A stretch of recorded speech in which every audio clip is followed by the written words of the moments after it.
Hello, I was called and told to sing happy birthday to somebody. What's up? How are you? I'm great. You ready? R. Kelly is spending more time in prison after being sentenced federally for child pornography and enticement of minors for sex. He got 20 years in prison today. He will serve all but one of those years simultaneously with a 30-year sentence for racketeering and sex trafficking. Under trouble, singer R. Kelly's claim of having a huge backlog of songs failed to impress some internet users, given the nature of the charges against him that landed him in jail. I'm very tired of all of the lies. I've been hearing things and seeing things on the blogs, and I'm just tired. What are the lies that you're hearing that disturb you most? Oh my God. In his latest podcast interview, the convicted singer disclosed that he made so much music in jail and now has 25 albums lying idle. Kelly is currently serving a 30-year sentence for federal racketeering and trafficking convictions. In addition to his federal conviction, the singer was also sentenced to 20 years in Chicago for his federal crimes case. The Grammy winner recently shared his passion for music during a rare podcast appearance on Inmate Tea with A&P. In the interview, he delighted listeners by singing snippets from his iconic tracks When a Woman's Fed Up and Step in the Name of Love. Despite his legal troubles, Kelly expressed that his love for music remains strong, describing singing as a beautiful disease that's incurable. He revealed that he has written 25 albums while incarcerated and is focused on finding a way to regain his freedom, employing patience as his strategy. In February, a federal appeals court upheld his racketeering convictions and 3-decade sentence. Following the judgment, TMZ gathered from Kelly's attorney Jennifer Bonjon that he remains hopeful and resilient, emphasizing that they will continue to fight for his justice and freedom.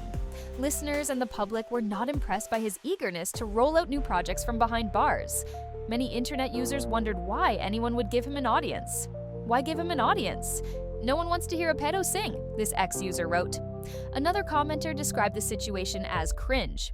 A third commenter saw the whole conversation and situation as BS, and another concerned ex-user asked, "What? Who's gonna buy this?" Another ex-commenter was simply surprised he can do a podcast interview from prison. One more user corroborated the story, writing, "Who are the two losers to out him on a podcast? Like anyone cares that he's working on new music. All his music was about so."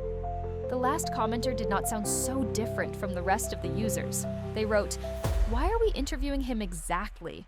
Why are women smiling while interviewing him exactly?"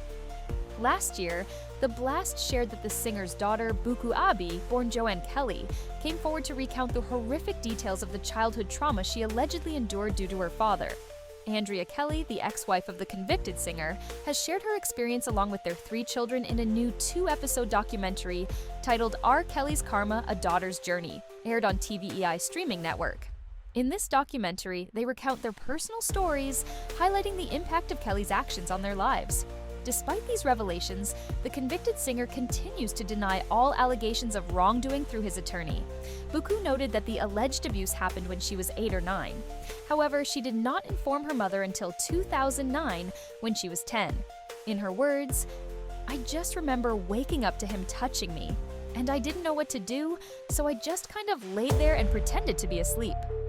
Buku eventually shared details about an alleged incident with Andrea, prompting her to seek justice by filing a complaint with the police under the name Jane Doe. However, she expressed disappointment, stating that the case could not be prosecuted due to a lengthy delay in reporting the incident. So, at that point in my life, I felt like I said something for nothing. Buku opened up about the profound impact her father's alleged abuse had on her life.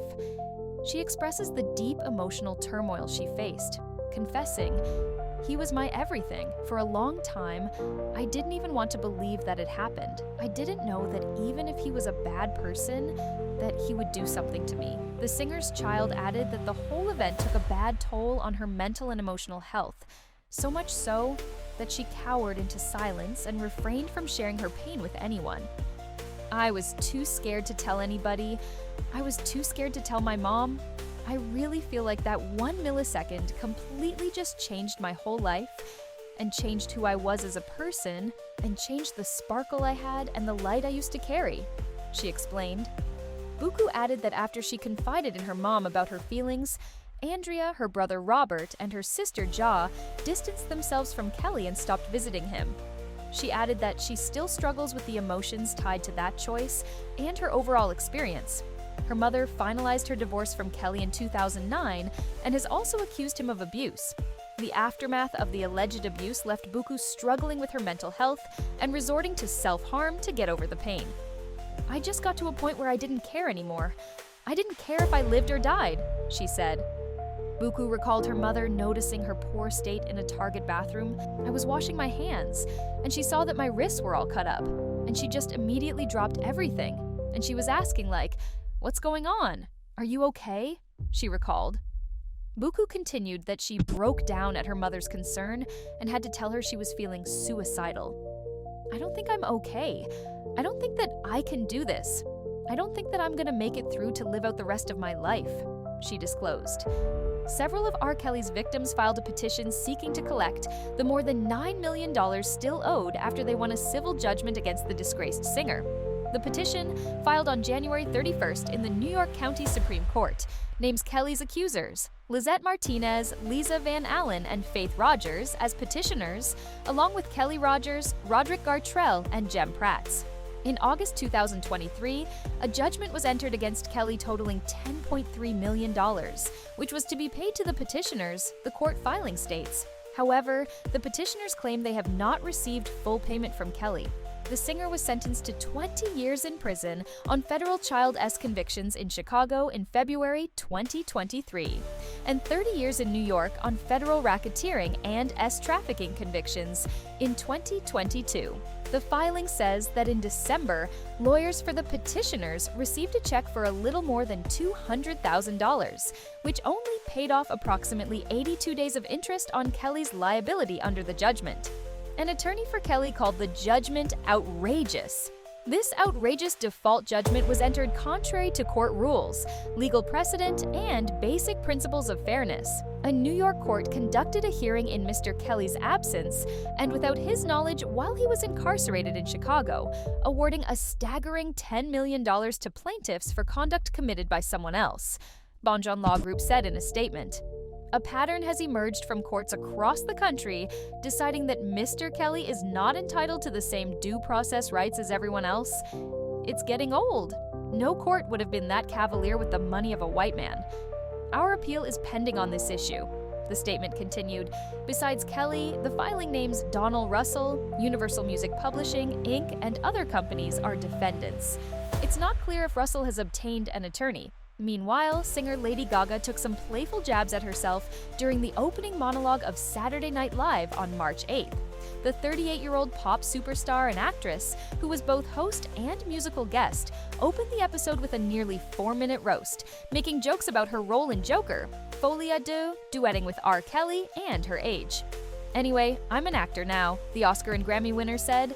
"I select films that would showcase my craft as a serious actor, films such as Joker 2. Apparently, people thought it was awesome. Joaquin Phoenix and I even got nominated for a Razzie, which is an award for the worst films of the year. So, we won Worst On-Screen Duo." Gaga continued, "But joke's on them. I love winning things. My Razzie brings me one step closer to an EGOT. It's like an EGOT, but it's hurtful." Todd Phillips' R-rated Joker sequel, starring Phoenix as the Joker and Gaga as Harley Quinn, earned 7 Razzie nominations in 2025 after underperforming at the box office. The musical film took home Razzies for Worst Screen Combo and Worst Sequel. "Tonight, I promise to act, to sing, and to not do Joker 3, Gaga joked. The singer's monologue also touched on returning to host SNL for the first time since 2013. "I know you might be thinking I'm here to promote my album, Mayhem, but I'm actually here to remind you that I'm an amazing actor," she said, referencing her just-released 7th album. "The last time I hosted SNL, I was 27, she added.